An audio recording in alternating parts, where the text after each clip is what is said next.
आज का टॉपिक है ट्रांसफार्मर। चलिए ट्रांसफार्मर पर चलते हैं। तो ट्रांसफार्मर कुछ ऐसे दिखता है, ट्रांसफार्मर का चित्र कुछ ऐसे होता है। तो सबसे पहले हम ट्रांसफार्मर के डिफिनीशन पे बात करते हैं, तब आपको समझ में आएगा ट्रांसफार्मर है क्या।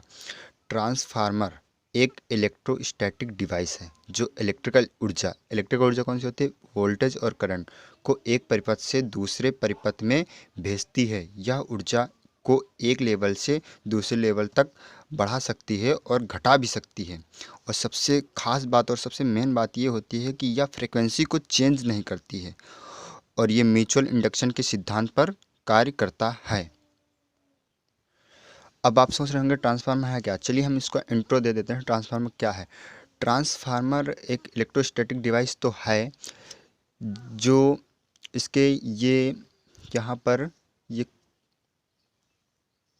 नर्म लोहे की कोर होती हैं, इनको हम कोर कहते हैं। ये हल्की हल्की पतली पतली पत्तियों से जुड़ा होता है और हल्की हल्की पतली पतली पत्तियाँ से ये जुड़ा होता है और उनका इस प्रकार का कुछ आकार बन जाता है।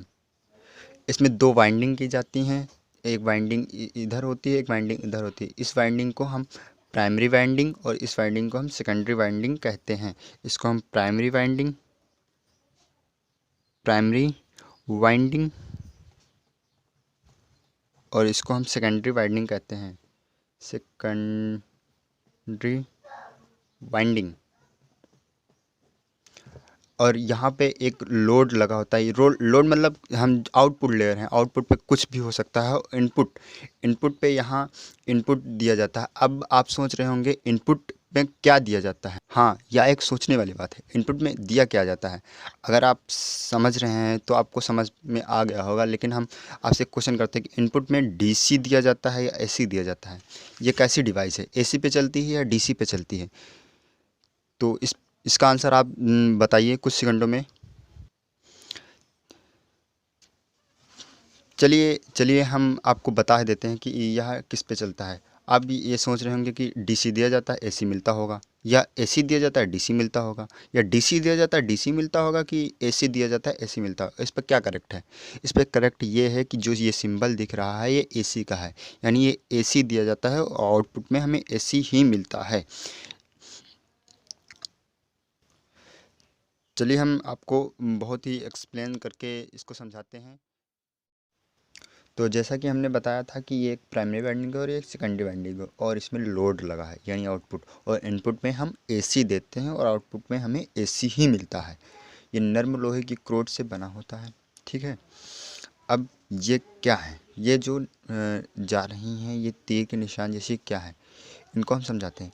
ये इलेक्ट्रोमैग्नेटिक फ्लक्स है, ठीक है, इलेक्ट्रोमैग्नेटिक फ्लक्स है।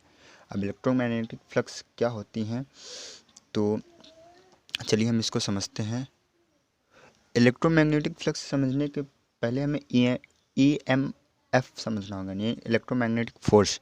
यानी इलेक्ट्रोमैग्नेटिक फोर्स क्या है।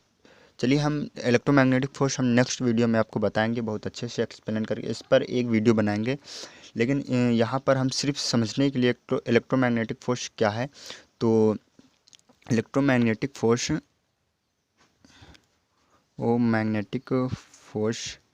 इलेक्ट्रोमैग्नेटिक फोर्स देखिए, फैराडे के नियमानुसार जब फैराडे ने बताया था कि चुंबक के एन पोल एस पोल के देखिए आसपास जो ये चुंबकीय जो रेखाएं निकलती हैं, ठीक है, इस चुंबकीय रेखाओं में जैसे हम कोई कुंडली मान लें, एक कुंडली है, ये कुंडली है, ठीक है, ये एक वायर है और इसको हम कुंडली टाइप में बना लिए हैं।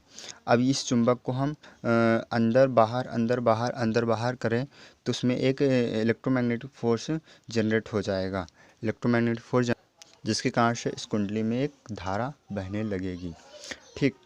यह इसका देखिए, यह किस पर डिपेंड करता है, ई समानुपाती d∅/dt, यानी टाइम के रिस्पेक्ट में जब फ्लक्स चेंज होंगे तो इलेक्ट्रोमैग्नेटिक फोर्स यानी विद्युत वाहक बल एक उत्पन्न होगा, जिसके कारण से करंट बहने लगी। ट्रांसफार्मर को समझने के लिए इसका बेसिक यही है।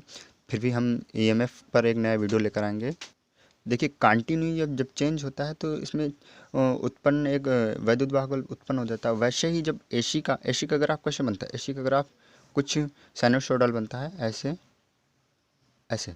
तो एक बार अम,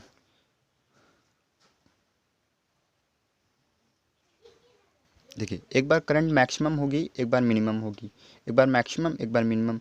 तो एक बार मैक्सिमम होने पर एक बार मिनिमम यानी अप हो रही है डाउन हो रही है, अप हो रही है डाउन हो रही है। तो अप और डाउन होने के कारण जैसे अंदर और बाहर इसकी वजह से एक ईएमएफ इसमें भी प्रोड्यूस हो जाता है और एक करंट बहने।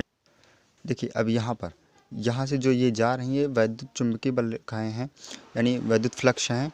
तो वैद्युत फ्लक्स से ये जा रही है, ये अपना परिपथ इस कुंडली से होकर फिर से वापस इस कुंडली पे आती हैं, फिर से एक कुंडली पे आती हैं। तो ये अपना परिपथ यहाँ से इस कुंडली से होकर इस पर वापस आती हैं, तो ये अपना परिपथ पूरा करती हैं।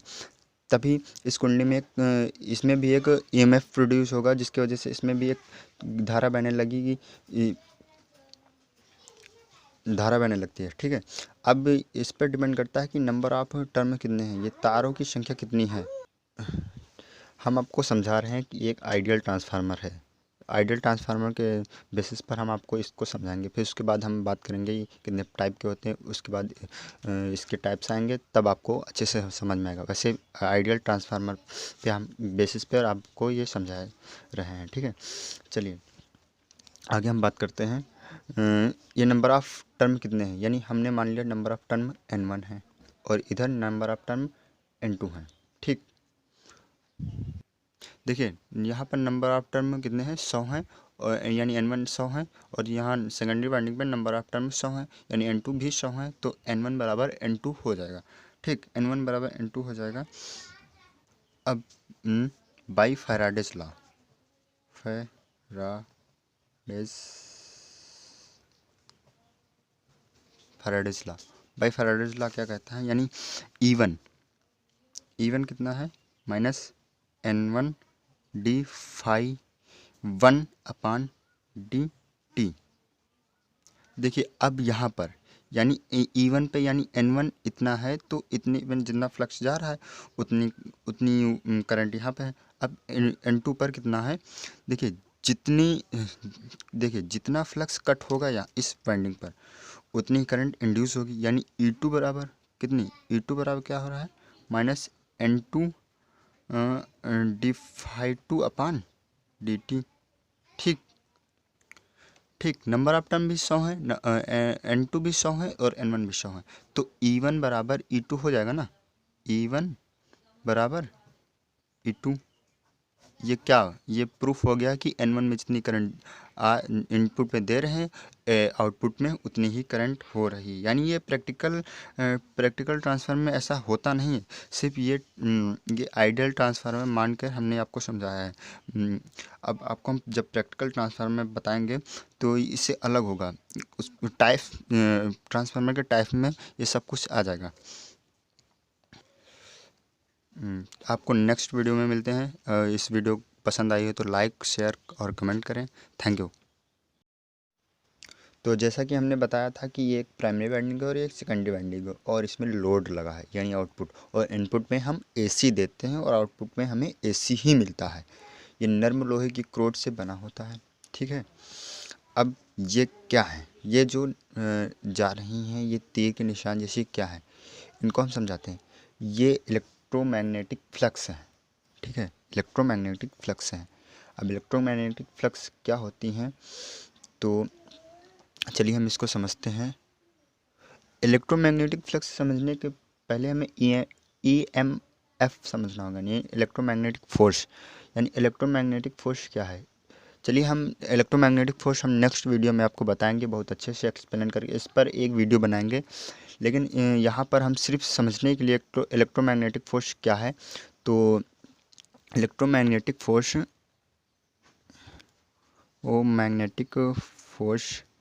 Electromagnetic force. देखिए फैराडे के नियमानुसार जब फैराडे ने बताया था कि किसी चुंबक के एन पोल एस पोल के देखिए आसपास जो ये चुंबकीय जो रेखाएं निकलती हैं,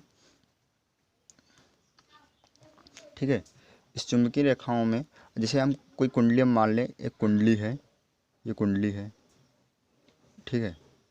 ये एक वायर है और इसको हम कुंडली टाइप में बना लिए हैं। अब इस चुंबक को हम अंदर बाहर अंदर बाहर अंदर बाहर करें तो उसमें एक इलेक्ट्रोमैग्नेटिक फोर्स जनरेट हो जाएगा। इलेक्ट्रोमैग्नेटिक फोर्स जिसके कारण से इस कुंडली में एक धारा बहने लगेगी, ठीक। यह इसका देखिए, यह किस पे डिपेंड करता है, ई समानुपाती डी फाई अपान डी टी, यानी टाइम के रिस्पेक्ट में जब फ्लक्स चेंज होंगे तो इलेक्ट्रोमैग्नेटिक फोर्स यानी विद्युत वाहक बल एक उत्पन्न होगा, जिसके कारण से करंट बहने लगी। ट्रांसफार्मर को समझने के लिए इसका बेसिक यही है, फिर भी हम ईएमएफ पर एक नया वीडियो लेकर आएंगे। देखिए कंटिन्यू जब चेंज होता है तो इसमें उत्पन्न एक वैद्युत वाहक बल उत्पन्न हो जाता है। वैसे ही जब एसी का ग्राफ कैसे बनता है, एसी का ग्राफ कुछ साइनसोइडल बनता है, ऐसे ऐसे। तो एक बार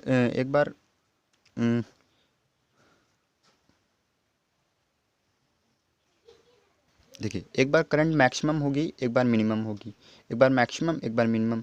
तो एक बार मैक्सिमम होने पर एक बार मिनिमम, यानी अप हो रही है डाउन हो रही है, अप हो रही है डाउन हो रही है।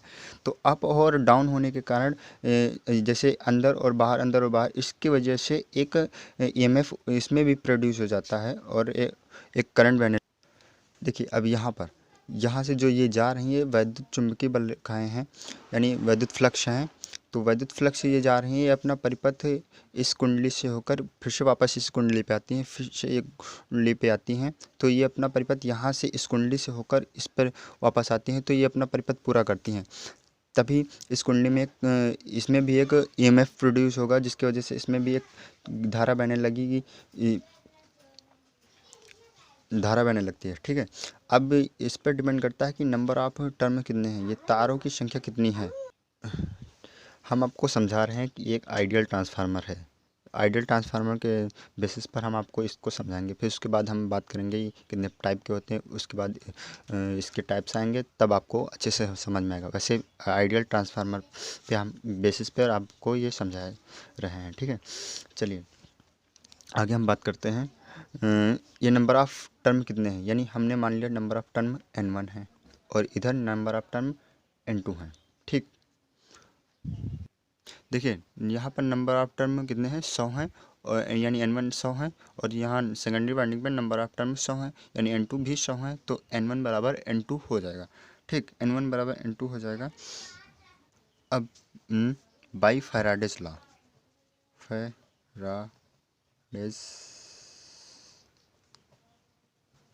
Faraday's law by Faraday's law क्या कहता है, यानी E1 कितना है, माइनस n1 डी फाई 1 अपान डी टी।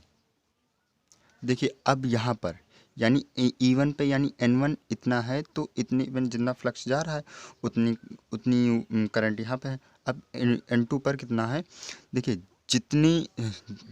जितना फ्लक्स कट होगा या इस वाइंडिंग पर उतनी करंट इंड्यूस होगी, यानी E2 बराबर कितनी, E2 बराबर क्या हो रहा है, माइनस n2 डी फाई 2 अपान डी टी, ठीक। नंबर ऑफ टर्म भी 100 है, n2 भी 100 है और n1 भी 100 है। तो E1 बराबर E2 हो जाएगा ना, E1 बराबर E2।